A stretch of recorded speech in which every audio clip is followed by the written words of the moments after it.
Yeah, really. Right.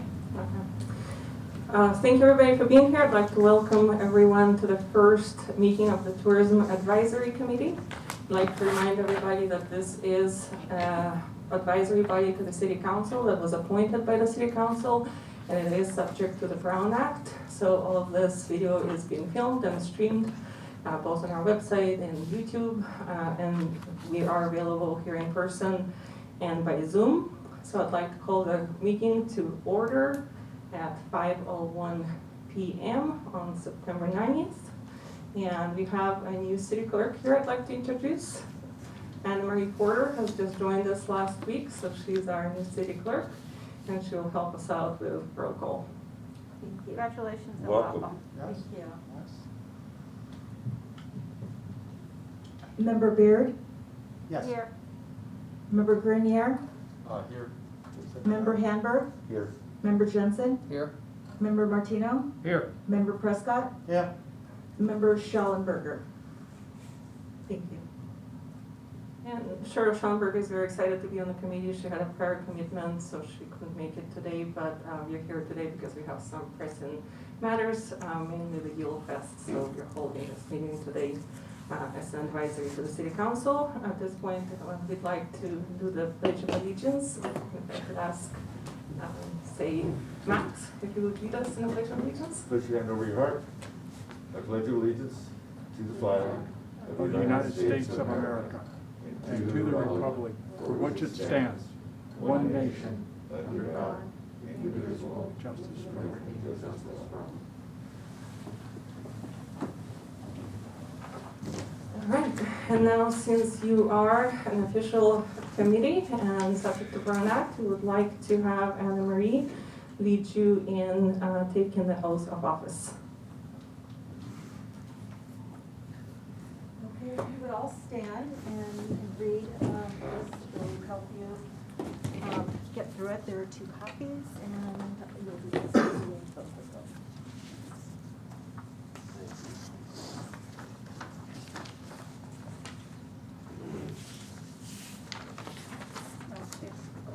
Two copies. Oh, Oh. okay, we can get rid of everybody 2 copies. Is everybody- Got it.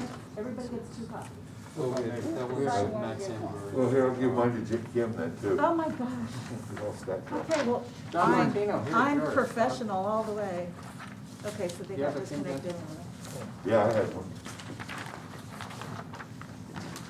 Second one. I have 2 of mine.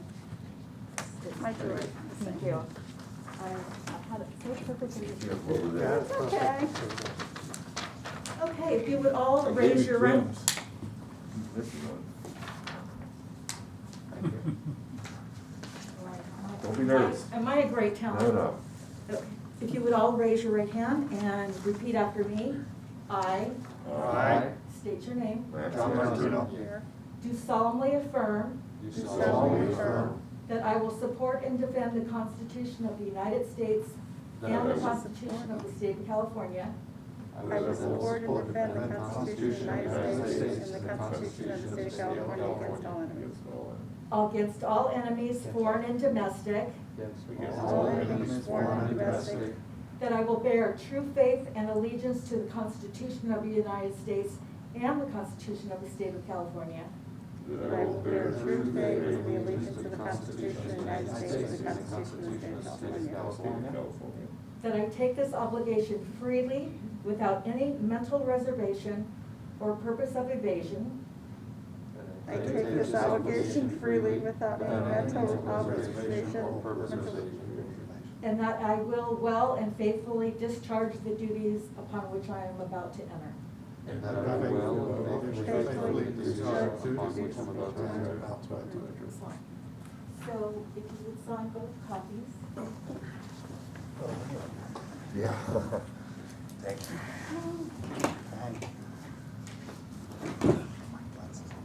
There you go. I will. I'll be asking you both, and you'll be taking one home with you.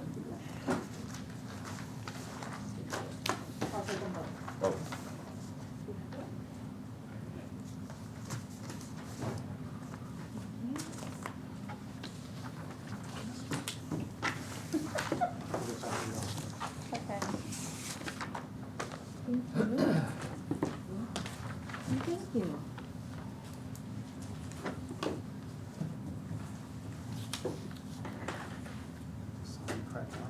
No. No. We'll proceed to the next item on the agenda, and that is approval of the agenda as presented. Are all in favor of approval? Yes, yay? Yay. Yes. Any against? Passed. The next item we have is public comment on items not on the agenda. And we currently have one speaker. Hi, Gina. Can I just remind everybody, because of the miking situation in here, it's just mics overhead, you really need to speak up like you're talking to someone at the podium. So otherwise people really won't hear you, and there's not much we can do about it unless we have a good volume to start with. Then we can do everything in the world. But if you're talking really soft like this, I can't make it great for people. We got it. So appreciate that, if you'd help us on that. Thank you. Copy. Yes. Yeah, no speakers. I think that there is one speaker. I don't know. This is. We have one speaker on item not on the agenda. It is Jennifer Sony. If you would come up and speak at the podium, please.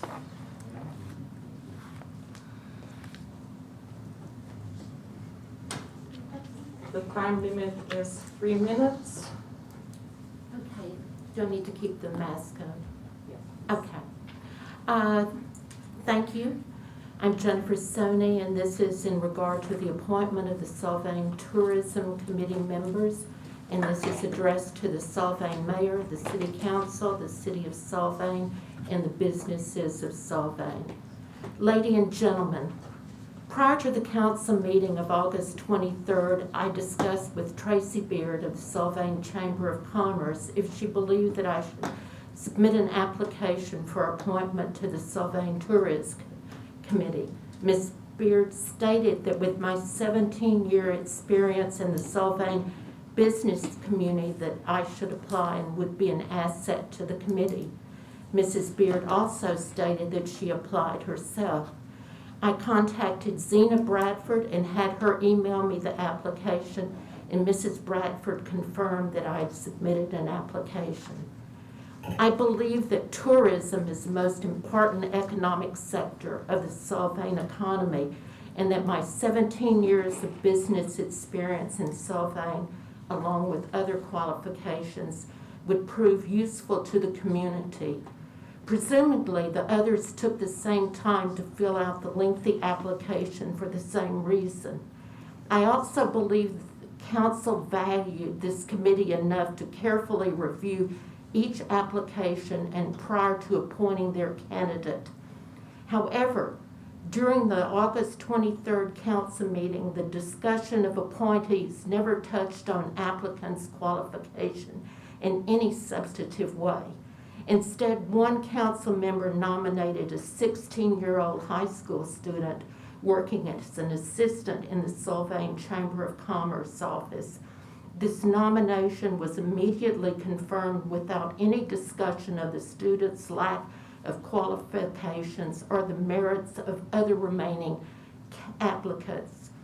While Councilman Clark was discussing two qualified applicants, myself being one, Tracy Beard interrupted and said that she had put a slip to speak. Thereafter, Ms. Beard stood and asked that the Chamber of Commerce of Sylvain, Tracy Beard, be placed on the committee. And again, without hesitation or substantive discussion of applicants' qualifications or conflict of interest of having two Chamber of Commerce employees on a committee of 7, the council confirmed the appointment. My question to members of the Sylvain City Council are, first, after witnessing or hearing about how this matter was handled, why would any qualified individual go to the trouble of volunteering for a city committee? Second, if every citizen depend on Sylvain's economy for the quality of their life, here in tourism, it is most important segment. Does it not make sense to include on tourism committee someone with comparatively little life or professional experience, particularly when a number of such individuals can be questioned, interviewed, surveyed, etc.? Well, I believe that Solvain's Chamber of Commerce, Tracy Beard, should be considered to have a seat on the Solvain Tourism Committee. I also strongly believe that the importance of this committee to every citizen and to every business in Solvain is such that every member of the committee should be selected for the most qualified applicants. However, I cannot support the chamber having 2 of the 7-member committee position. It is unconscionable that a business owner such as I am having to engage in this conversation with the council about their judgment for the business community. I've spent 17 years of my life making personal and financial contribution to Solvain community. I am currently experiencing what the lack of profitable marketing has done to my business and many others. My viewpoint is even more solidified now that there are 2 individuals on the tourism committee from the chamber. To underscore my concern for the business community of Solvain, I request that the 16-year-old high school student that works as an intern for the chamber resign from the committee, and another business that offers diversification to the committee that is not related to a council member be appointed to the tourist committee immediately.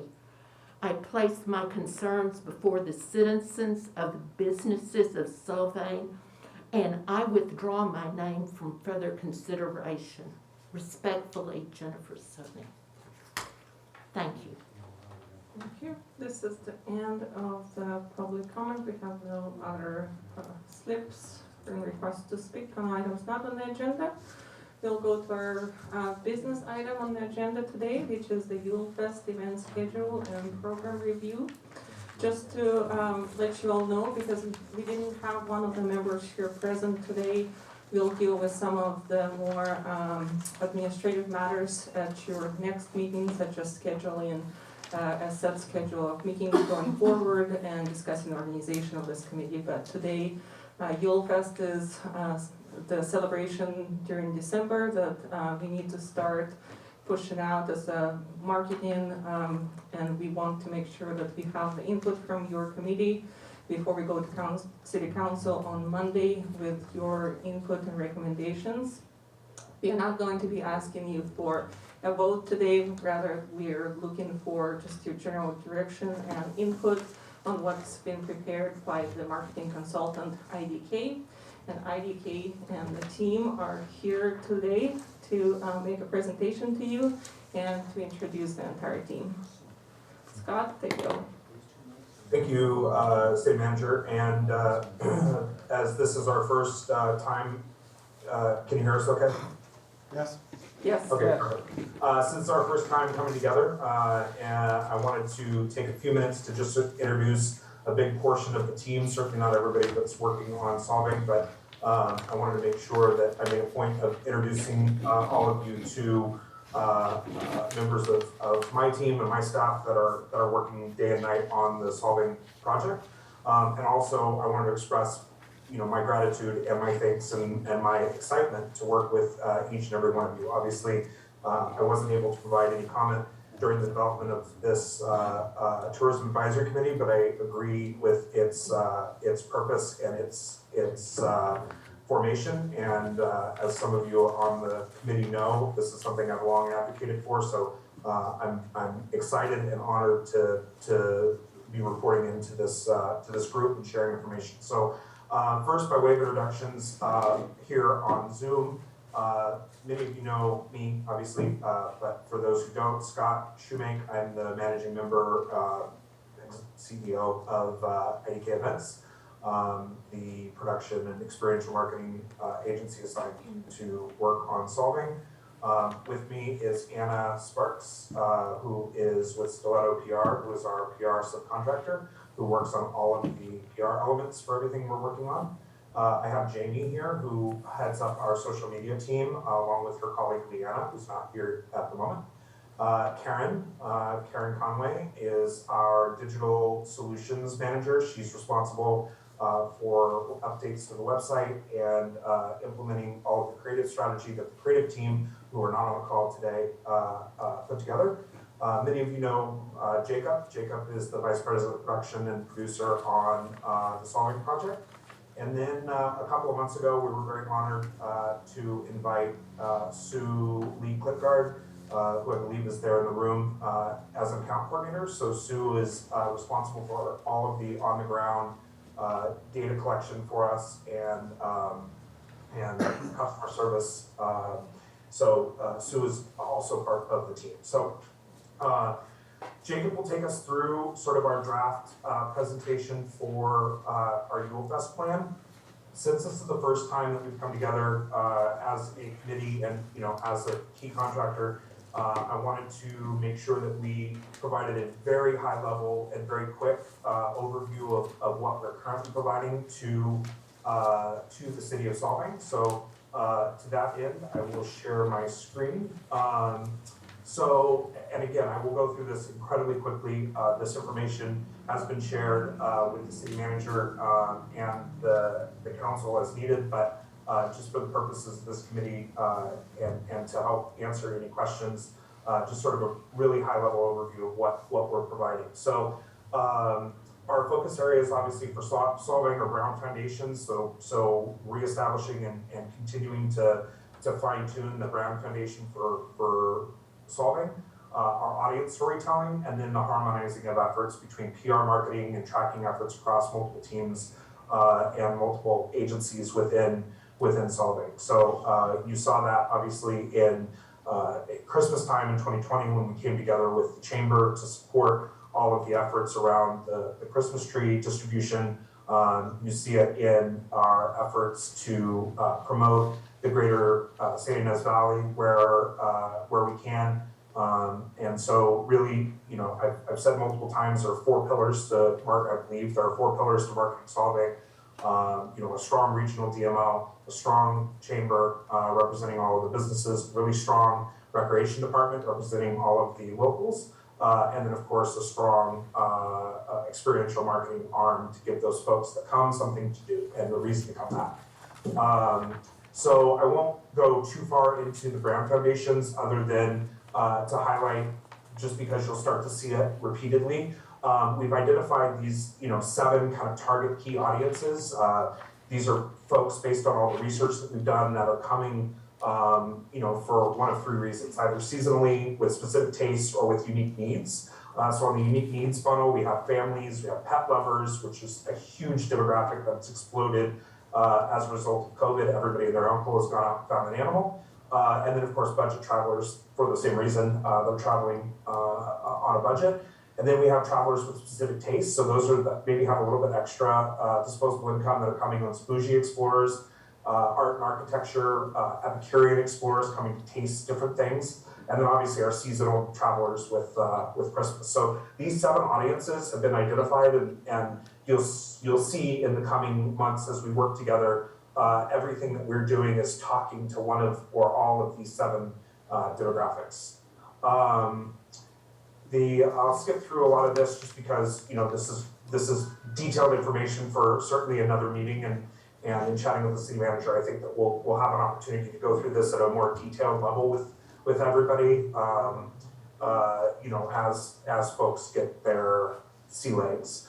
So obviously we have 3 tactics: brand exploration, content, and guiding the brand. So within the audience storytelling, you've heard me probably say this a lot publicly, we're really focused on honoring the architecture, culture, the sites, location. We want to honor what's already there, but then modernize it by the way we're showing it, the look, the styling, the stories, and the settings, so that we're not alienating the demographic that knows Solvang and is continually coming to Solvang, but we're highlighting that demographic, this new demographic that maybe thought they knew Solvang and thought that they grew away from what it could deliver, but we can reposition it to attract that second audience. So I think anecdotally, you're seeing a lot of that success in the folks that are in town. You know, you're seeing that across a spectrum of people that are coming. This is an example on the storytelling side that, you know, we're taking something that exists and just changing the way that we show it a little bit to make it more visually appealing and cut through the noise of every other tourism marketing destination on the planet that is screaming for visitors right now. So obviously around audience storytelling, we're really focusing on these shorts and these videos, which you'll start to see. You guys will be the first to see them as they come out. You know, again, a way that we're, you know, that you'll hear us talk is this funnel. So, you know, these videos that we're working on are really focused on the awareness and consideration funnel. So we're trying to make sure that folks are aware of solving and are considering solving for a trip. Some of the other activities that we're working on are focused more on the conversion advocacy funnel. So what are the funnel that's making somebody make a decision to come to solving, and then once they've come, say, you know, hey, I definitely want to come back, and I highly recommend solving. So you know, these 4 funnels are another thing that you'll hear us talk an awful lot about.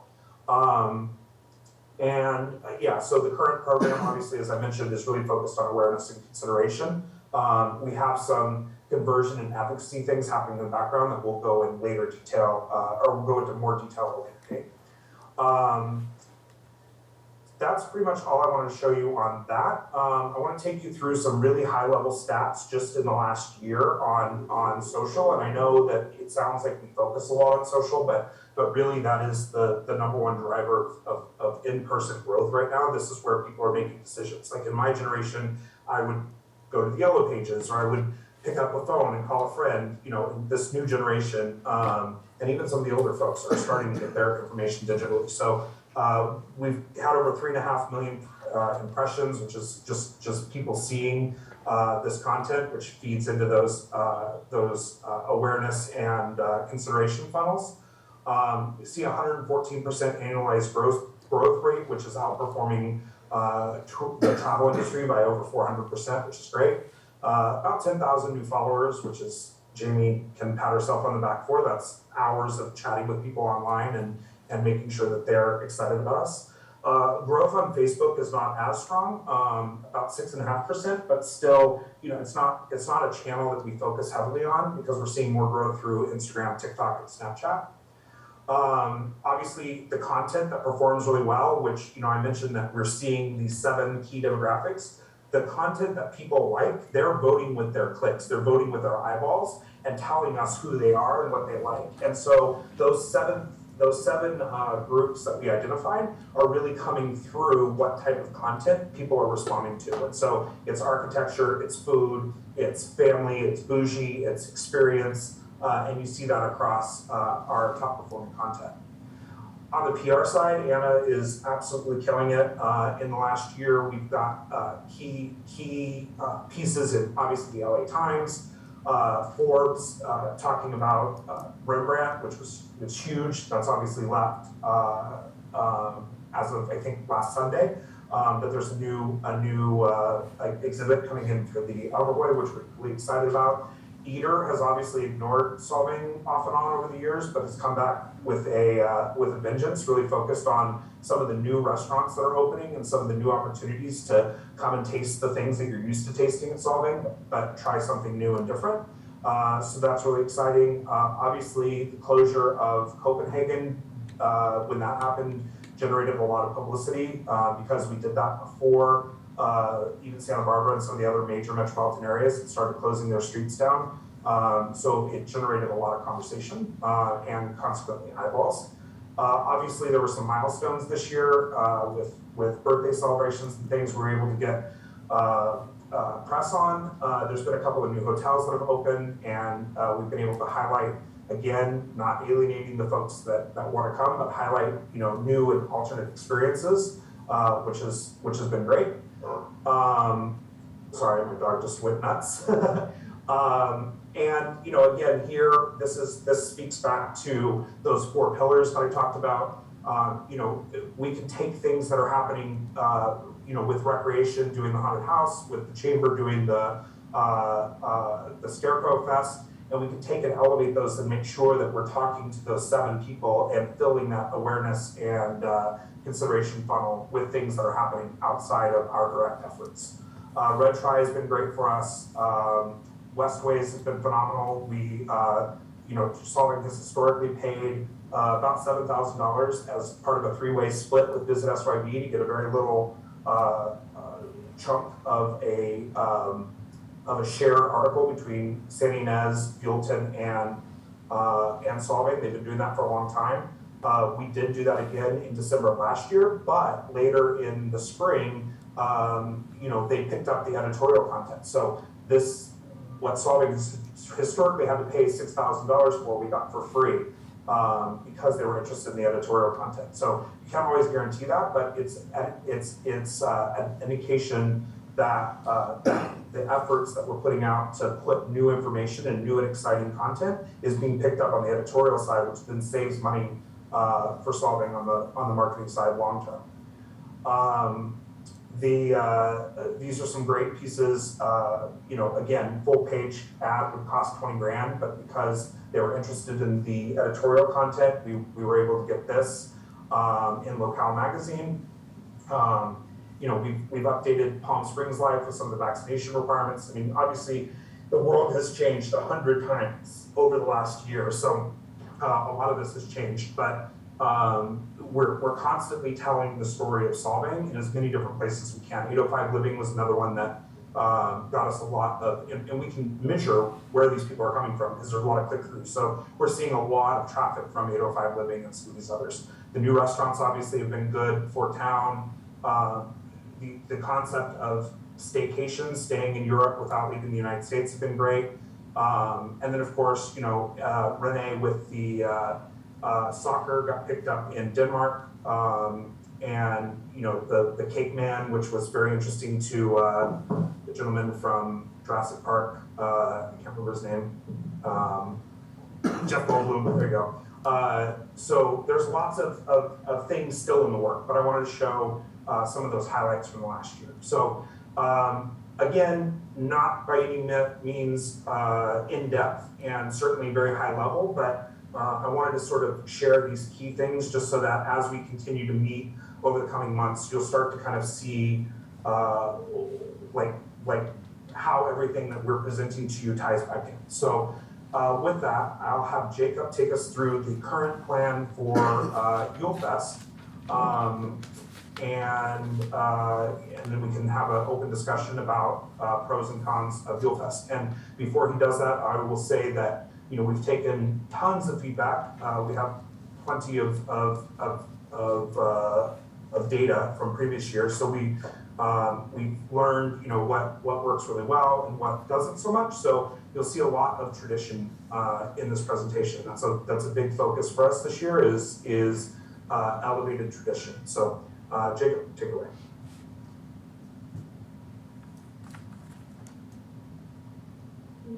Hi there. I hope everyone is having a wonderful Thursday evening. Before we get started, I just wanted to let everyone know that there is a lot of imagery in this deck, and I want you to know that it's not meant to be used literally.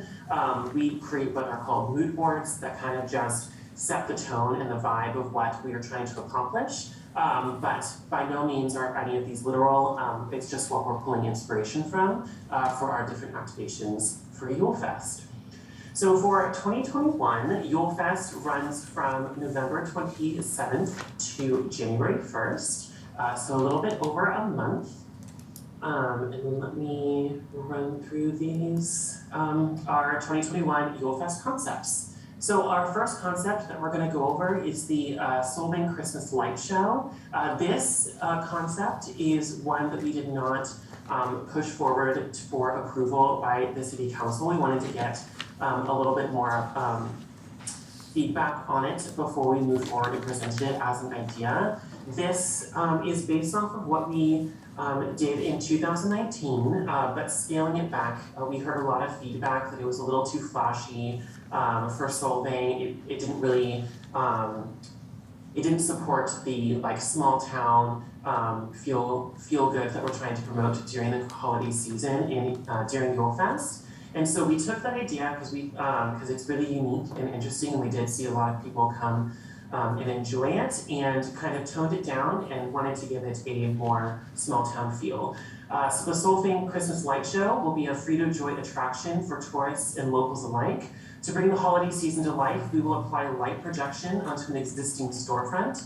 This projection can incorporate seasonal Danish holiday flavor, Aurora Borealis-inspired designs, and unique Solvang-specific holiday offerings. The light show will use a combination of animated and illustrated aspects.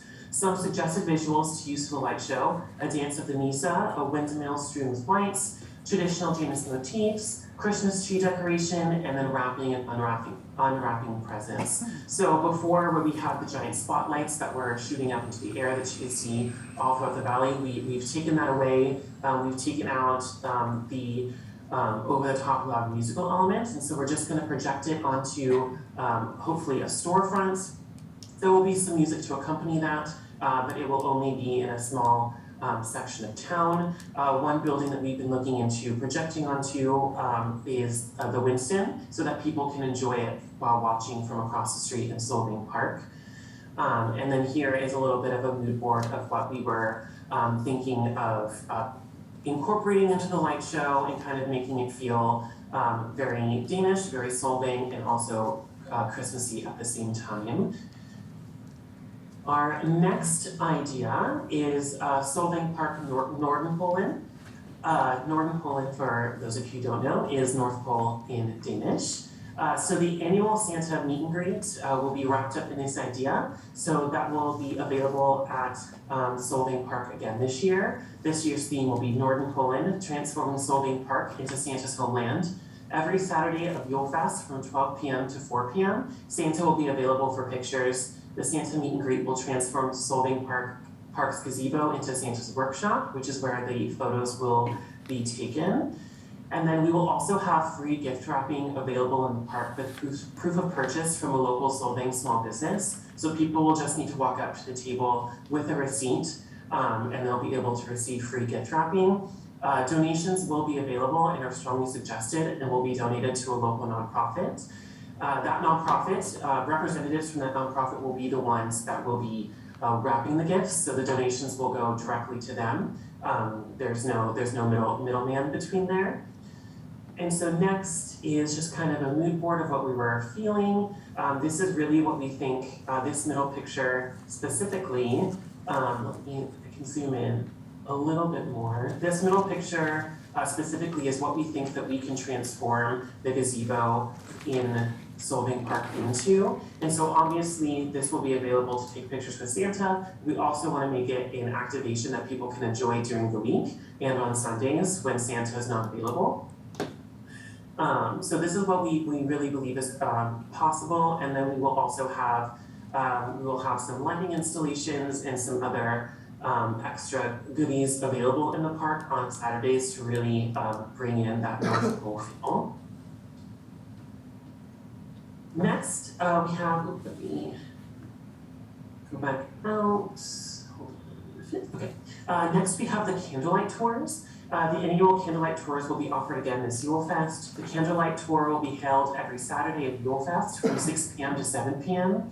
Each tour will be held by a costumed local guide and will invite guests to enjoy an intimate tour of the city of Solvang. Ticket holders will be treated to locally sourced treats, as well as a one-on-one meet and greet with Santa. Tickets will have limited availability and will be first come, first serve.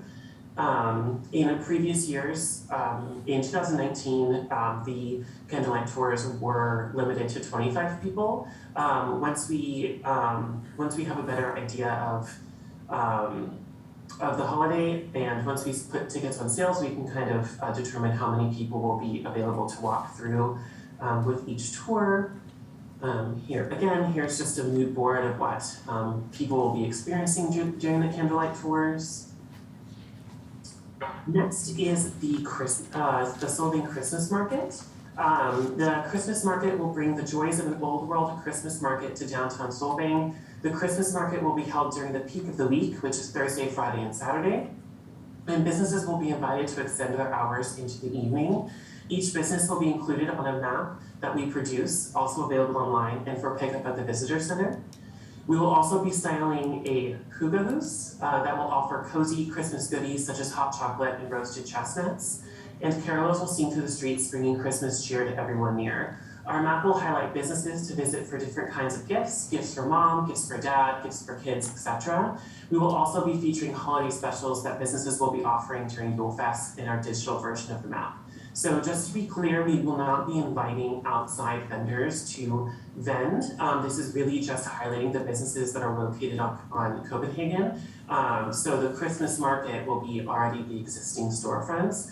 And obviously, stores will be able to come outside of their store if they would like to. It's not necessary to. And then we will be kind of bringing decor to the outside structures that are already out there to give it that old world European Christmas market feel.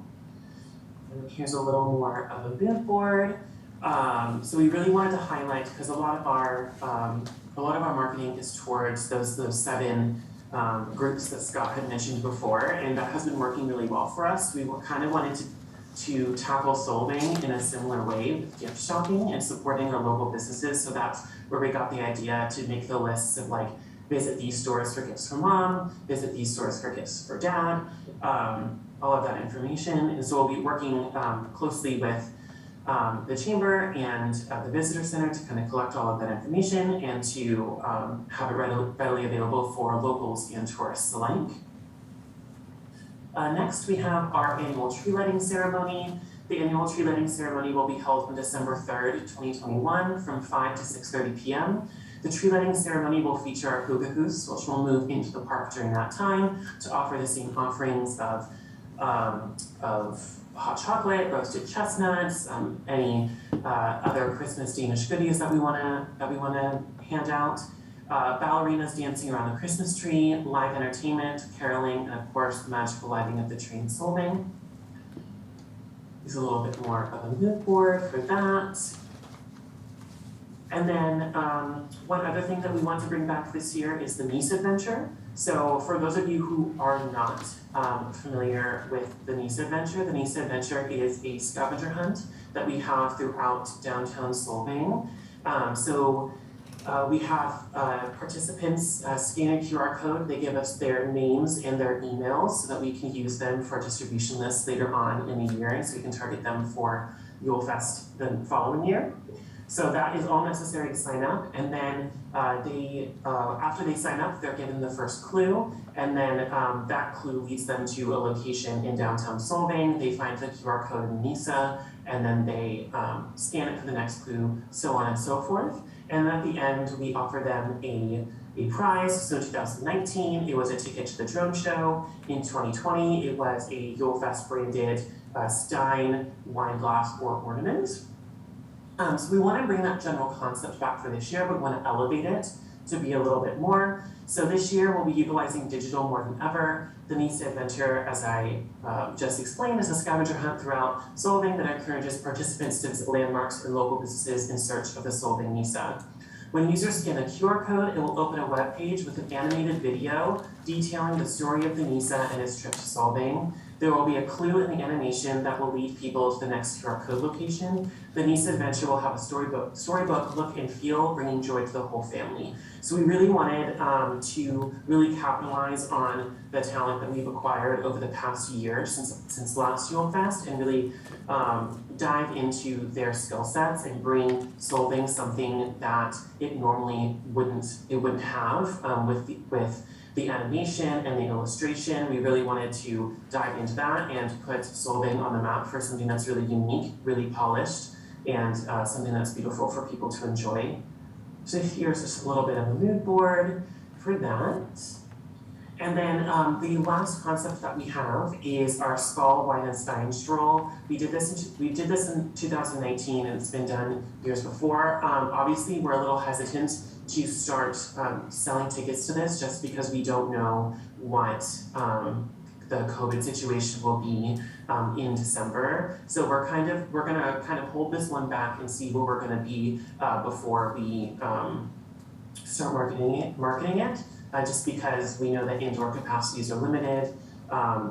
We don't know if vaccinations will be required to be eating and drinking indoors. still, so like it's just, there's some things that we have to figure out before we can.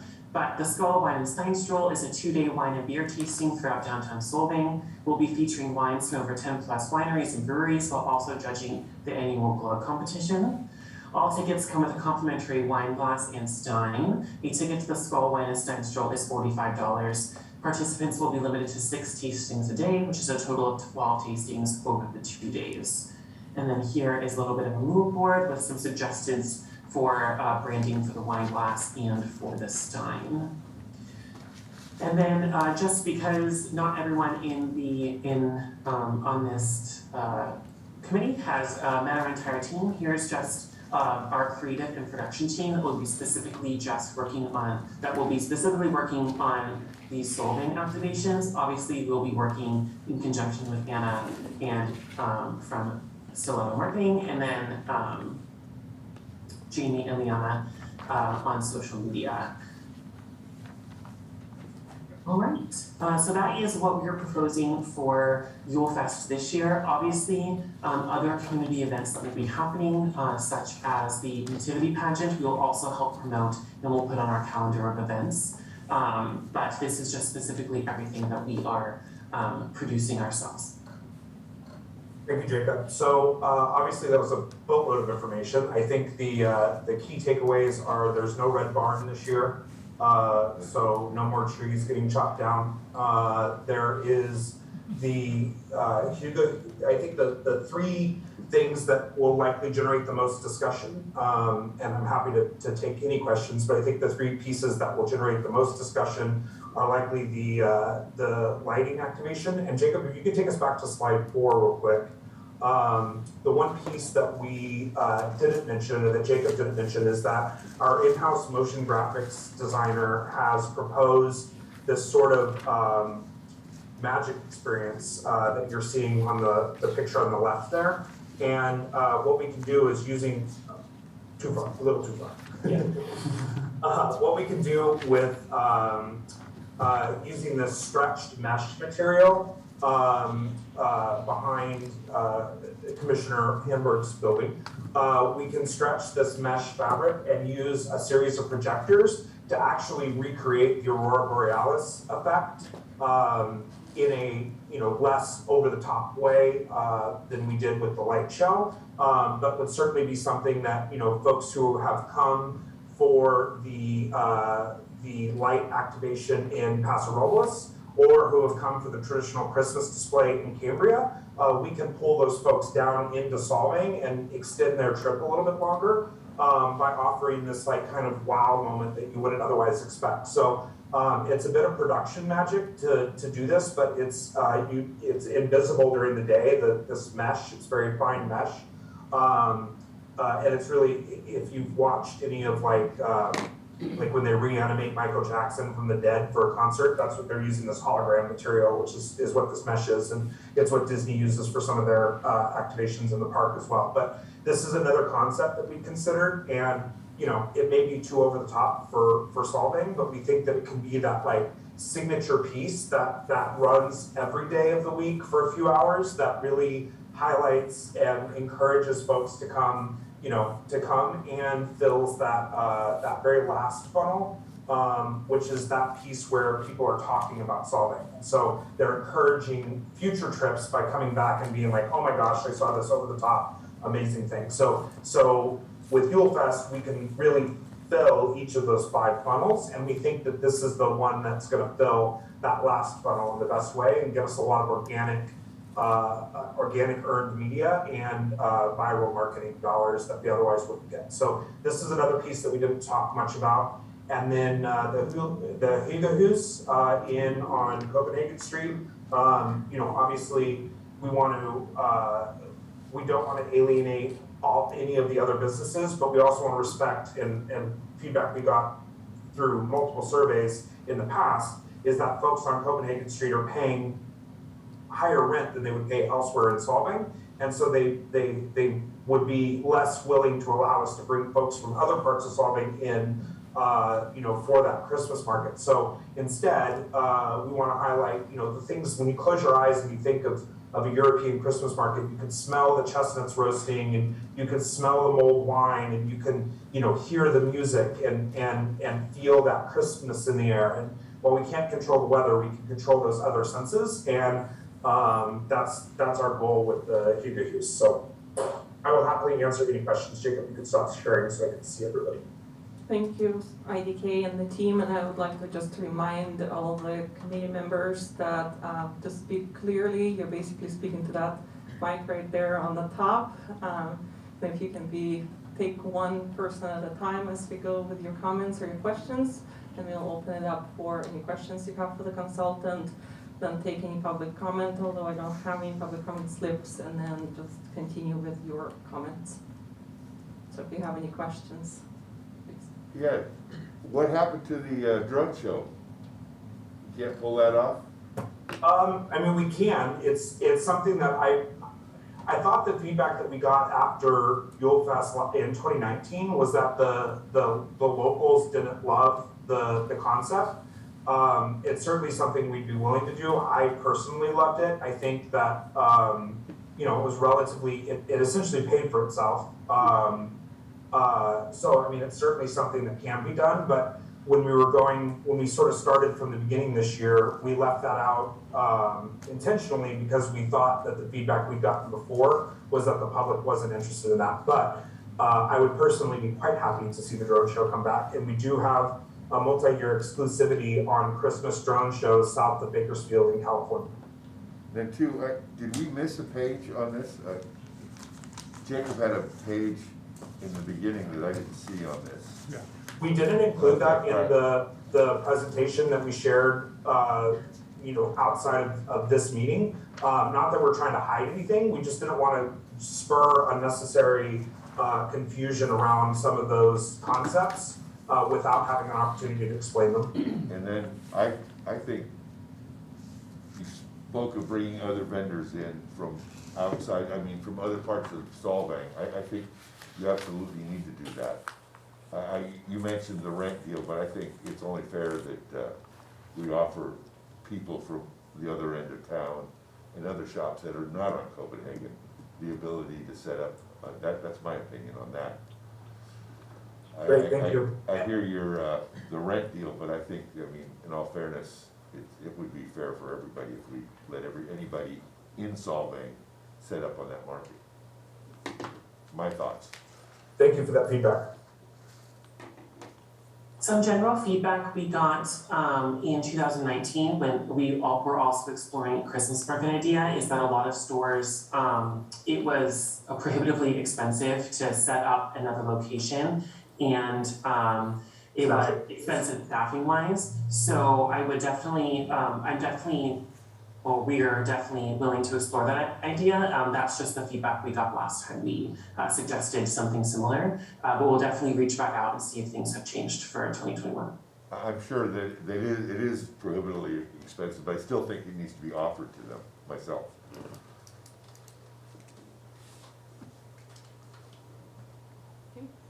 Yeah, I just want to ask a question regarding that same issue with the vendors. So this will be exclusively only for the city of Solvang, correct?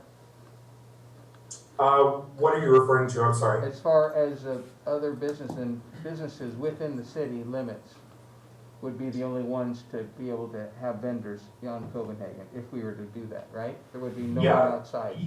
Yeah, so we're clear. As of the moment, there's no plan to invite businesses from anywhere, even in Solvang, to come to Copenhagen Street.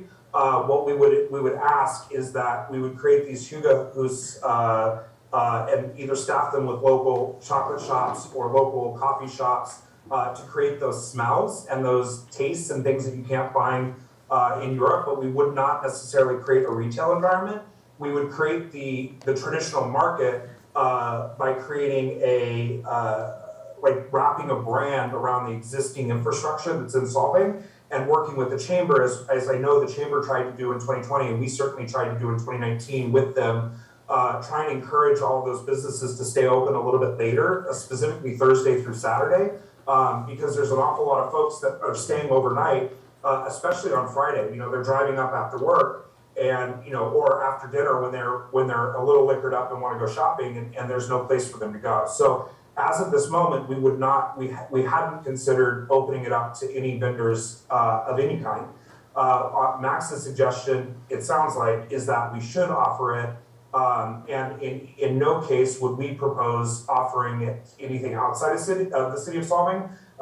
Specifically, that's outside of our remit as marketing for the city itself, to try and encourage folks from outside of the city of Solvang to come in and sell. So as of the moment, there's no plan. We've taken the feedback from Commissioner Hamburg that that's something that there may be some interest in, and we can explore that with the chamber and with merchants. You know, I'm sure Sue would happily chat and get some feedback on that, you know, from the merchants on Copenhagen. But as of the presentation as presented is not including bringing any businesses from outside of anywhere in Solvang to Copenhagen Street temporarily. Thank you. Have you thought about how you would determine where they would be placed then? So, since we have almost full businesses there, have you determined how they would be placed on the street? Again, we've not proposed or planned for any outside businesses to come outside of their storefront. So no, we've not made any consideration for placement because we have no consideration to invite any businesses other than those that already exist to come. In terms of the Hygge Hus, the smell touch element, we had talked with the city manager about potentially using space in front of the visitor center, but we would not use any of the existing structures that exist currently, because we wouldn't want to interfere with any existing business. So if we were to bring in the Hygge Hus, which Jacob I think drew, or there's a render of, for that, like that smell, that chocolate, that mulled wine, like that sense, it would likely be placed near the Solvang sign near the visitor center. I'm sorry, and what was the ending date? It went from 1/27 to what? I missed that. Yeah, the dates are November 27th Right. to January 1st. First, okay. Does that include the Christmas tree burn? That is, we may extend it at a late, the Christmas tree burn doesn't have a date yet. I wasn't sure when it was going to be, but we will, the Yule Fest in the past have included that. So if it does happen, we would just extend the date and then adjust all of our marketing and website to reflect that new date. I really like the Nice adventure scavenger hunt. I think creates a cool experience. It will bring a lot of people into Solvang. But I was wondering if there was a way to even better turn that foot traffic into sales for businesses. So could we work with businesses to offer coupons at locations along the scavenger hunt? Businesses that are nearby to the clues, to get the people who are participating into the businesses spending money in Solvang? I don't know if that's possible. Yeah, that's a great question. And one of the things that we did when we first took on the Nice Adventure in 2019 is we looked at how we could make sure that it benefits the businesses. And one of the things that we tried and failed, I love failure because it's how we learn. One of the things we tried and failed was trying to put the Nice deep inside of stores so that folks would have to come in during hours in order to find it. And so there was that discovery element. But what we discovered very quickly is that and candidly, this has something to do with the fact that many of the businesses are closed as soon as it gets dark. You know, folks with, especially those with families, are looking for something to do after dinner. So in that like 6:45 to 8:45 range, that's when we were seeing a lot of folks do the Nice Adventure. So what we did instead is we got very valuable information from the Nice Adventure. Every single participant in the Nice Adventure, we have full name, address, home address, and email address. And what we did is every business that participates in the Nice Adventure, at the end, they get that full report of everybody's name, email address, and home address. And that provides valuable data to do post-sale. So while it doesn't necessarily target that consumer immediately. It provides, valuable data to businesses to market to them, to target them specifically, and add them to any of their internal retargeting lists or anything that they're already doing with Facebook and digital marketing. It gives them tools to retarget those people. And we found through a couple of the folks that have come back to us after receiving that data that it was really, really helpful, and they were able to glean a lot of information about where people were coming from, and they were able to talk to those people post Nice Venture, and they were able to see increased sales because of that. So that was how we solved that problem of being unable to force folks to do it after hours, and the logistics element of this thing has to sort of run almost on autopilot because because folks are doing it at all hours, and really specifically in that after dark, 6:45 to 8:45. I hope that answers your question. Yeah, that's good to know. That's very interesting that you give the information to businesses. I think that's very helpful, as you're saying. And I wasn't proposing having clues inside the businesses, but just coupons to nearby businesses if a business was interested. I don't know how you go about organizing that. If that's there's so many businesses who might be interested, actually selecting them, because you can't have 50 coupons in there. But it's good to know that you've given the information to businesses so they can market to people who've stopped by. But thank you. I have a couple of questions. Being a hotelier, the scavenger hunt which we had, I found that a lot of families enjoyed it, and it was more 3 o'clock in the afternoon to early evening, so it's more family oriented, and they would sort of go and do that. I thought that was always pretty cool, and we had a lot of people.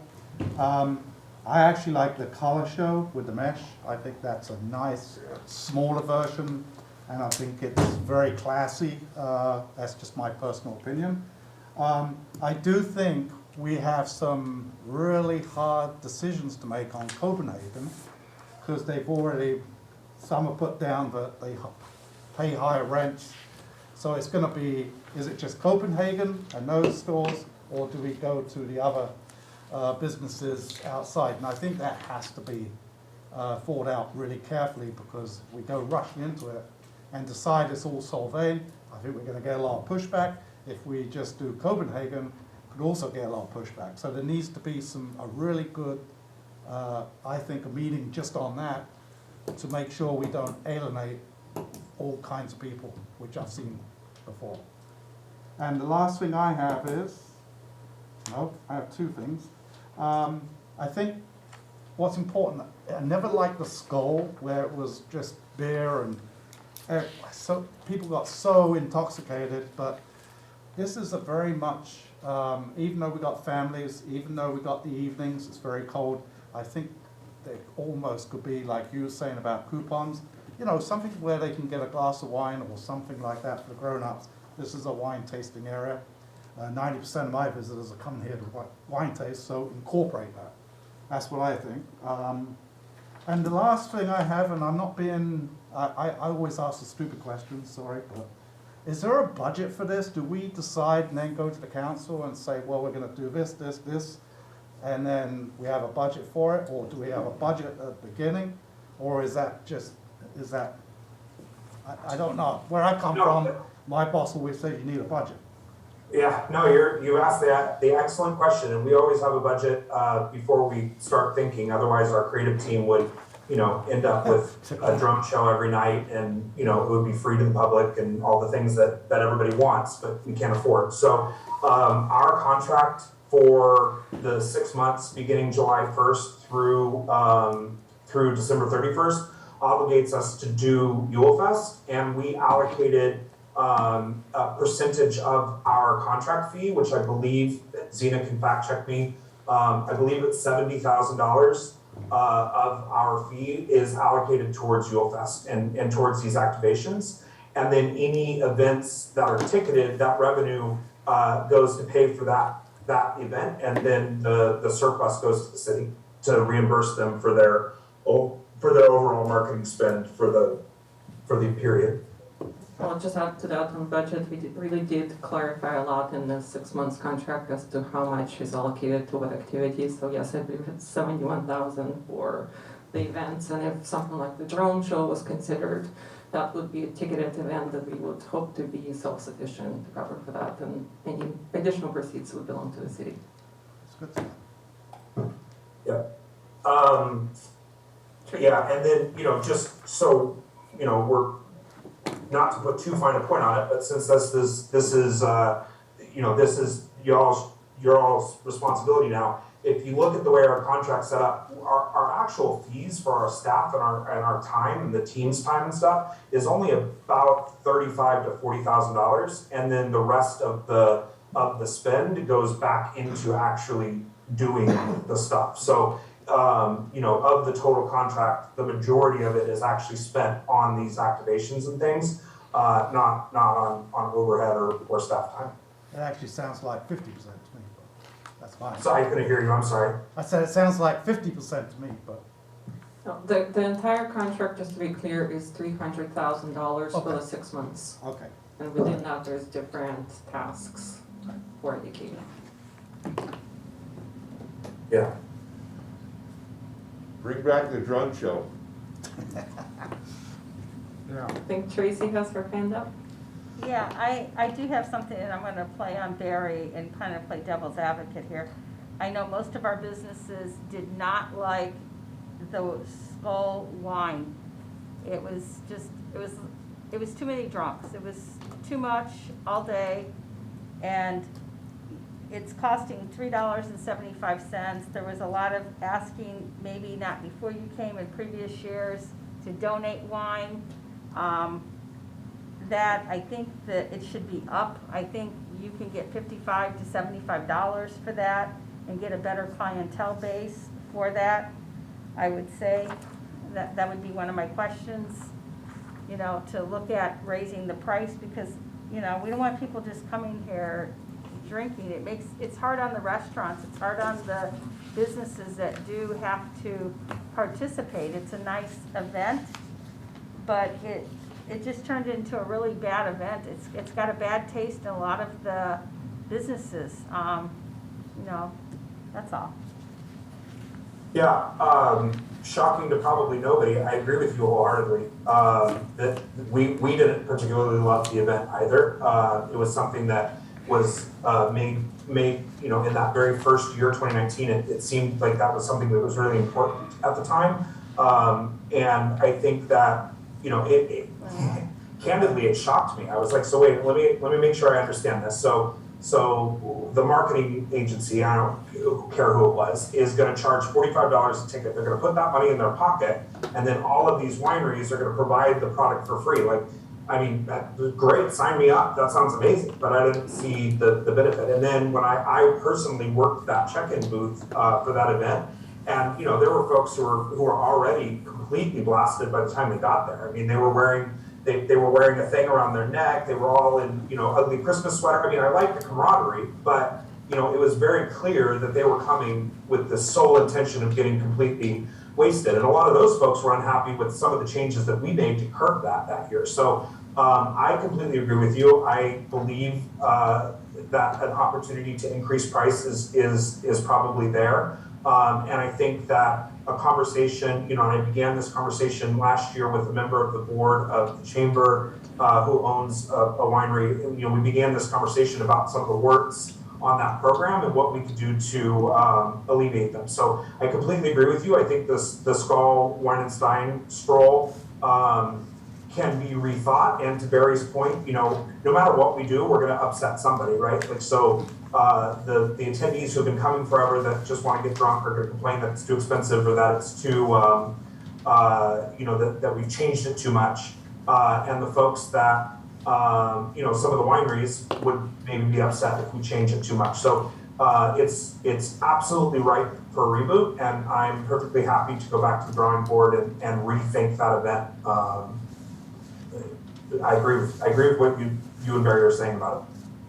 I mean, that's 12 drinks, 6 a day. I mean, I think it's a great opportunity to raise it to $75. I don't think for 2 days I get 12 drinks. That's $6.25 a drink. I mean, that's very affordable. Yep, Happy I hour agree. prices. I mean, it's happy hour, it's better than happy hour prices. You're still gonna yeah, kill on my happy hour, and plus you have to pay for the stein, the glasses. That cost has to be covered in there and not within the other budget money, and I just don't see where it covers it, and you're paying for the wine. I think you paid for the wine last year, the year before, if I remember right. I did. In previous years. 2019, I said, look, this is like, I didn't want to be this guy that came into town and take money out of the town. So I said, this is silly. We should pay for the wine. And some didn't, you know, we showed up with money and some didn't take it. But, you know, and it wasn't, I certainly don't think that we paid for everything that was poured, but I think that what we did pay, I think it was $500 or $1,000 wine rate, was appreciated. But yeah, the model needs a rethink a little bit. And we do a version of the event here in San Francisco called the wine walks, in their neighborhood wine walks, and they're a little bit different. And so, you know, I would love to chat, you know, with the chamber about that format, and I think that format would work better for the Skull Wine and Stein event. And it certainly, to the other commissioner's point a minute ago, it certainly encourages more participation in the business. Because they're encouraged to stay in the business and support the business that is hosting each wine. So I think there's a reboot there, and I'm certainly open to figuring that out over the next couple of weeks. Thank you. And I think the other thing is, I loved the park with the snow. I actually personally liked it. I thought the snow theme of whatever you want to call it, all the white lights with the blue behind it, I thought that was great. I personally liked it. So that was just my opinion and just mine, and everybody that I did talk to thought it was great. So I thought if that's what you're doing and going for that ice, I know some people say it never snows here, but it was pretty cool, I thought. It was just my opinion on that one. Hey, Scott, are those, is the NISA code, is that time stamped when they hit those? Do you guys know the time? Yeah, we have all the data for every hit of the QR code. We know what time they did it, and generally we can see whether it was a couple, an individual, or a family, because like you'll see like 4 within a few seconds of each other, and then they all have their prize shipped to the same address. So we can extrapolate from there. But yeah, we have time codes for every one of those, which I'm happy to share with the committee if the city manager feels it's appropriate. I think it was a good data point. Yeah. Scott, on the Candlelight Walk at night, is there gonna be a map or some way to show the local community vendors and businesses that there's something going on within the town, throughout town, between the 5th Street and Alisal? So that they all feel like there's something going on with regards to the walk or with the Niseman scavenger hunt, so that they feel that they're included. You know, because I felt like last year, in 2019, some people felt like they were not included as far as businesses. Yeah, I will say that in 2019, we hired I'm not sure if Sue is still in the room, but in 2019, we hired another individual to do that Candlelight Tour. And, you know, we weren't super pleased with the results. We issued quite a few refunds that year. And, you know, I'm happy to report that Sue and her dad and her family, who have done those Candlelight Tours for a number of years, are obviously on board to do them again. Good. Sorry. No, I'm just saying that's great. Yeah. Got it. Yeah. So yeah, that's one of. I mean, it's one of the nice benefits of having Sue on payroll is we can learn. You know, we can learn quickly from some of our mistakes, and I think that was one of them. So Sue and her dad and her family are going to be providing those actual tours. In terms of the overall kind of series of activations, we'll once again activate solvingulefest.org. I think I found who owns solvingulefest.com. So if we can convince them to sell that domain name to the city, then we'll just take the same site and just make it solvingulefest.com. But all of the marketing and everything that we're doing, I really wish I could show you this the teaser video. This is public meeting, right? It is public meeting subject to Brown Act, yeah, so our Yeah. agenda item is Yule Fest event schedule and program review. Yeah, got it, okay. I would show you the videos, but they're not really ready for public consumption yet, so unfortunately I can't share them, but they're looking really, really good. And so all of the teaser videos that we've created that will go out when we officially launch the Solving Yule Fest marketing will tie back to that solvingyulefest.com. And Jacob had to run to another meeting that started at 6, but he created sort of a guide in 2019 that had all of the businesses and their hours. And Sue has already begun the process of gathering that data again for this year. And so people will have, the public will have every opportunity to see everything that's happening in Solving. We're not in the business of playing favorites and saying, only go to this coffee shop and not that one, or that chocolate shop and not the other one. We're going to provide all the information to everybody and make sure that folks feel like the town. I mean, to me, the town is the Christmas market, right? Like I've been fortunate enough to be in Paris and in Germany and in London at Christmas time, and I know what that looks like and what that, more importantly, like that feels like and what it smells like, and I want to recreate that. And if we can, we're going to hit that most important funnel, which is that very last one that gets people to talk about it.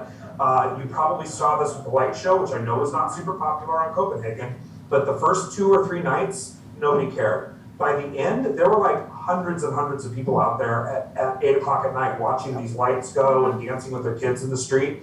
And we want to, obviously respect the desire of the city not to or the local folks not to do that again.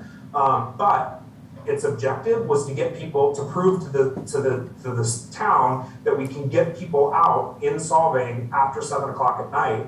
And we did repeatedly, and it's because that light show was so over the top that it filled that last funnel. And by the end of the month, people were like, hey, what time does the light show start? When does it start? We were getting phone calls and everything else. So my hope is that this visitor guide and this how to shop guide is that last funnel piece that we need to get people to come. And the Aurora Borealis thing I think is actually really, really neat, and I think would get people talking as well, especially those that are coming from all over the Central Valley to go to the thing in Paso Robles. And if you don't know about that, I'm happy to send an email to the city manager with the link to the Paso Robles light show, the sort of field of lights. It's amazing. And just one final thing, sorry, I'm kind of hogging here a little, is that visitor center could really be helpful in the future for the Yule Fest, because there's the questions that are going to come up. They can call that center. I know when in the past it was very useful to answer questions, because I know a lot of us here in town get calls about different activities and festivities, about car shows or whatever is going on. And if that visitor center could be coordinated and hopefully it's open and working daily, that it could help with the Yule Fest as far as giving out that information that you solely need to send out. I 100% agree, and I look forward to working with whoever is in that position at the visitor center to provide all of the information well in advance. And Karen, that's a big reason that Karen, she sits behind the scenes to answer all of those questions that come to info at Solving USA. All of the questions that come through social are going to Jamie and Leanna and being filtered into Karen and Sue if they don't know the answers right off the bat. And so we meet every Tuesday at 3 to try and make sure everybody's on the same page of everything that's happening. And as we get closer to Christmas, and you're right, there's a lot coming up. We've got the Wheels and Windmills car shows coming up very soon. We've got the half marathon coming back to town soon. And then obviously Yule Fest, the Nativity, there's a lot happening. So I can't wait to work with Brenda or Tracy or Sue or whoever's in the visitor center after Monday to make sure that the visitor center is a key point of information. I agree with you wholeheartedly. Thank you. Scott, John Martino. Mr. Martino, how are you? I'm great. Hey, what I'd like to do is talk a little bit about the Christmas tree lighting ceremony. Yes, sir. When we did it in 2019, I had a number of people that came up to me after and said there was no seating there whatsoever, and always in the past they had folding chairs throughout the lawn area, so people could come with their blankets. And that we would use the gazebo as more of the focal point of the event, where the MC and everything, the music and everything would be in the gazebo, which is directly in front of the tree. So the dancers would go around. Do you have any ideas on that yet?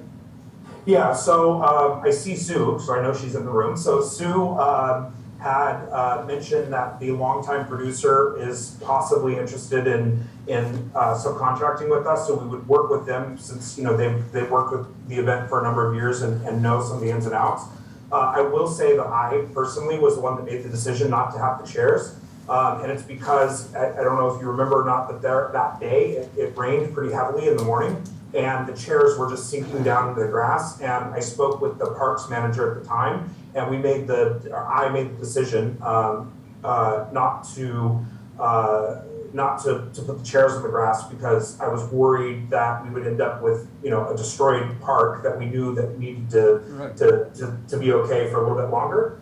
And then in terms of the focal point, I think what I did in 2019 is I made it a 3-ring circus for good colloquialism, but we had like the stage area kind of to the right. We had the band, the San Ynez Valley Marching Band there in the gazebo, and then obviously we had dancing around the tree. And using lighting, we highlighted which of the 3 areas something was happening, so that we could reset in one area while something was happening in another. I overthought that, so we'll probably go back to the gazebo being the gazebo.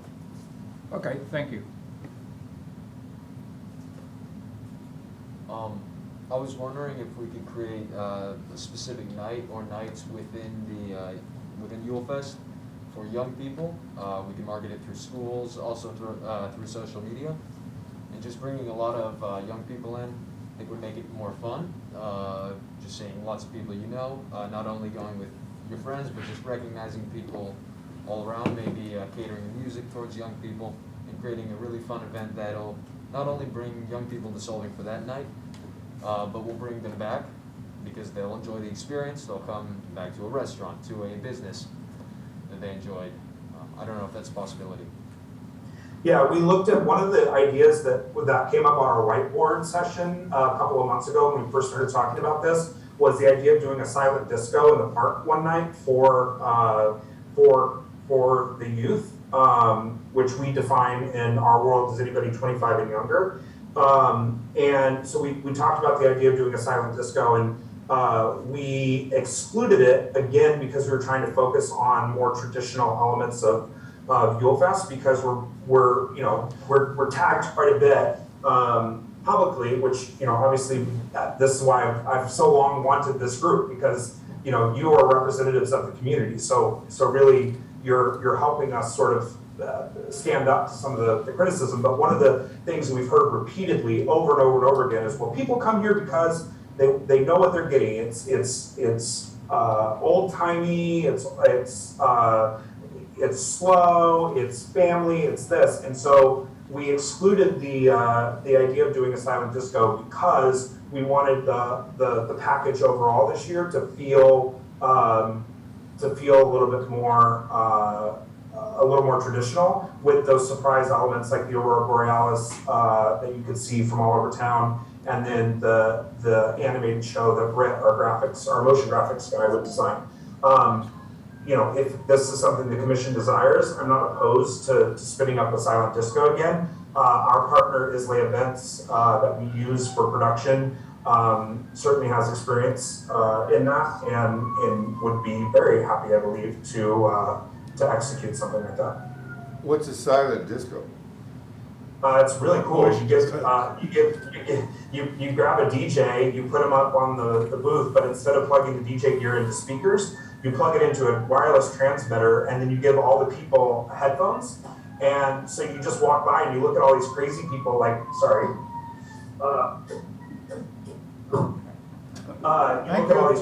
you look at all these crazy people dancing, and acting a fool because you have no idea what they're doing, and then you look closer and they're wearing headphones and they're all dancing to the same music.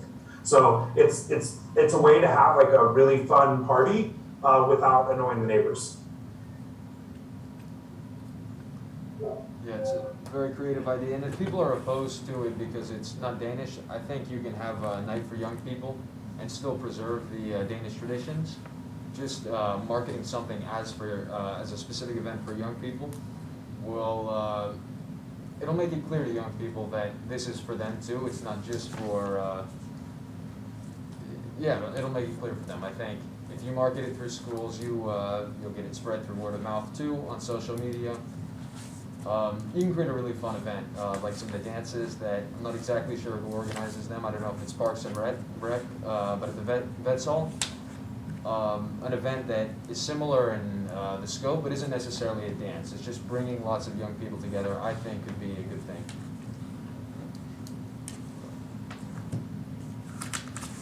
Scott, this is Tracy.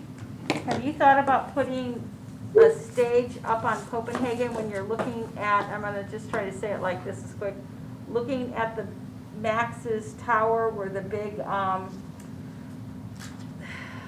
God, I lost my train of thought here. I know what you're talking about, up against Alice Hall, essentially. Yeah, when you're looking at Ellisall, putting a stage there, having a choir there on Friday and Saturdays, and maybe some music, some Christmas music. That way it keeps people more on Copenhagen. It doesn't change. I think if we had, and then some music where you just had not a big band, but just like somebody with a violin that's at the park, so you have something going on. But you had really, we've never done that before, and you kind of use Copenhagen as a better stage and looking at that light show, looking at the windmill, and looking that way where you're doing some staging on things for choir music, things of that nature on Friday and Saturday from 6 to 8. Have you thought about that at all? Because we've never done that before. Yeah, we thought about it. I think the amount of time and money to build and strike the stage weekly didn't necessarily sort of pencil out with some of the other things that we felt really strongly about. So it's an idea that we moved away from. Incidentally, that was an idea that Christian Harris really tried to push hard on us in 2019. And we pushed back at the time because our understanding with the state of California is that you have to have a 20-foot fire lane in any street, and certainly with Santa Barbara, when we called to ask about fire lanes, they reinforced that. We learned during the filming of Dinner Impossible that the fire lane requirement is not as stringent in that section of Solvang, so it's possible, but I think given the cost to set and strike the stage each weekend, and I think it would be too ugly to leave up all the time, it was something that we moved away from. But again, if this body feels very strongly about that, it's something we can explore. But I think it was an idea that we decided to keep that like element. I agree that there needs to be that musical element, and we talked with the city manager in detail about that, and certainly with Sue about bringing folks to Copenhagen, bringing carolers, bringing the Danish dancers, which will be out there this weekend, and doing some of those other elements. But I don't necessarily think that we would build an elevated platform for them. They would be more like busking and less like a theatrical performance. And you didn't mention it, are we having a parade? Yeah, sorry, that was a mistake. But yeah, that would be I think it's the night before the tree lighting. So that would be, the tree lighting's on a Friday. So it'd be the day after, right, on a Saturday? Yeah, I can't remember, but yeah, that was a mistake that I don't know if you heard my text going, but I was literally texting Jacob about that a few minutes ago. So the parade would be on December 4th then? On a Yeah, it Saturday. would be the day after the tree lighting, yes. Yeah, that was my question too. Yeah. Okay, that was one of mine too. Well, Scott, whatever you do, I think the tree lighting is really the opening of Jewel Fest. It's always been in the past, and I think whatever you do, you gotta knock it out of the park on that tree lighting night, because I think it sets the climate for the entire Christmas season in Solvang. I agree, and I think Sue shared with us some really strong ideas, in that her local perspective of how we can improve it. Obviously she was there in 2019. So I think Sue shared with us some strong feelings, and as we get a little closer to the date, I'm sure we can share with this body kind of what that run of show and show flow looks like. Okay, thank you.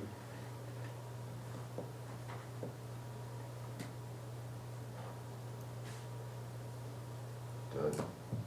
Okay, any additional questions or comments? Scott, do you have everything you need from the committee? Yeah, I do. I appreciate everyone's time very much. And again, I could not be more excited that this body exists, and I'm excited for the work that we're going to do together over the next 4 months that we're together. And I look forward to many more conversations. And as we get more comfortable with one another, please feel free to tell me to stop talking, because otherwise I will talk way too much. So. Thank you, and just for the record, there is no members of the public, either in person or on Zoom at this time, so there is no public comment.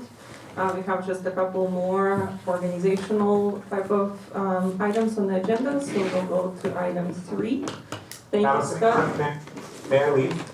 You may if you want to. Okay, thank you. Thank you, everybody. So the next one would be committee member comments. If you have any comments or questions just about this committee in general. All right, if there are none, John, did you have? No. Okay. If there are none, then we go to item number 4, which is city staff comments. And I just want to remind everybody again that this is the first meeting we held as a special meeting, because we want to make sure that we got your input on Ufs program specifically. The Ufs program will be coming up to the City Council on this upcoming Monday as part of the marketing update, and we'll be presenting the recommendations with IDK to Council as well. The next meeting, we need to talk about a potential date. I would like to see a poll from all of you if you might be available, preferably on September 30th.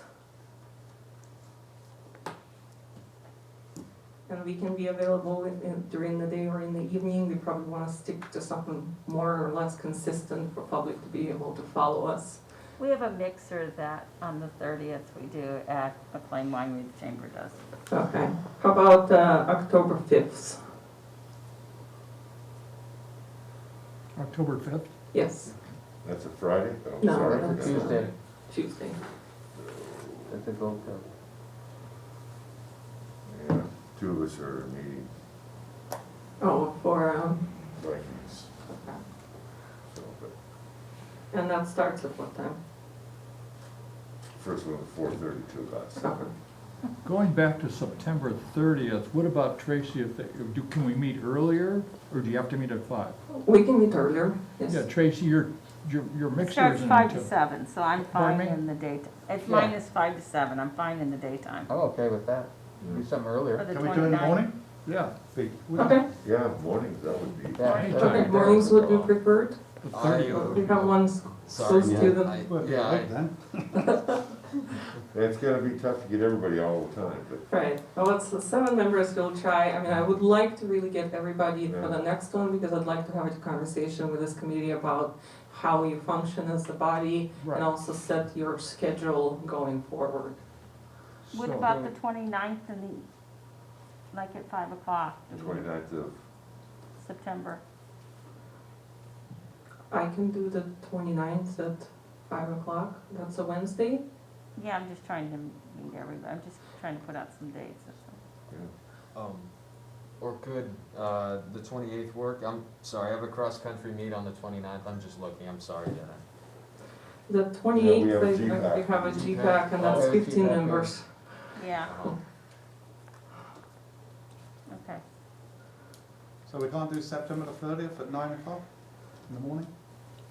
Yeah, that's, Well, we have one member that won't be able to Oh, do it. sorry. but I mean, Okay. maybe you can zoom in. Yeah, Do you think you could zoom in? possibly, Okay. possibly. Well, I can reach out. How about we get a couple of dates, and I can reach out to all of you again? Maybe the 29th at 9 a.m., or what's the next best available? The 30th. The 30th at 9:30. 9. Yeah, No. that something was you morning. out of there. And then if possible, Zoom. Mhm. Okay. Could 9 9:30 at maybe 3 o'clock work for everybody? On what, 30? Yeah, 9:30 at 3. Sure. Okay, September 30th, 3 PM? Yeah. Yeah, that's good. Alexander, are you out by 3? On the 30th, unfortunately, I wouldn't be able to make that, I'm sorry. I could probably Zoom. Okay. Yeah, the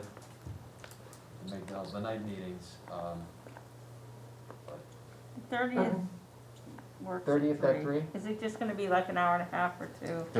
It can be, we can keep it shorter. We do need to start talking about the marketing RFP content, because that does need to go through the process, go to city council for approval, be out there advertising, so that the new contract can be approved before the current contract Can we do expires. the 30th at 9 in the morning? You can't do No. school. You can't do it at school. well, I could likely Zoom into the meeting. I just need to check my school schedule, but if I got my schoolwork done, which I can get done before, which I usually do, I usually get it done before, I'm sure a teacher will let me out. And yeah, there's a chance that certain mornings it starts later, so I can probably make it. It's a lot easier for me to push things around as a kid. I know you guys have real commitments. Your school's real. Yeah, school's Our Yeah. stuff is fun. So I'll send an email with those tentative dates, just to confirm once again with everybody that which dates work for everyone, and then we'll go for the best one, and Zoom option will be available for all of us. All Can right? we go back to comments from us, committee comments, or we? Sure, we can reopen that, go ahead. I'd just like to comment on Mrs. Sony's comments. I think it's great we have a young man in the class. It just, in our discussions today, he brought up bringing youth in, so I just want to say that I feel it was a good choice. And I agree with Max. Me too. Thank you. Thank you. Thank you for Thanks for those bringing that comments. up, Max. Great choice.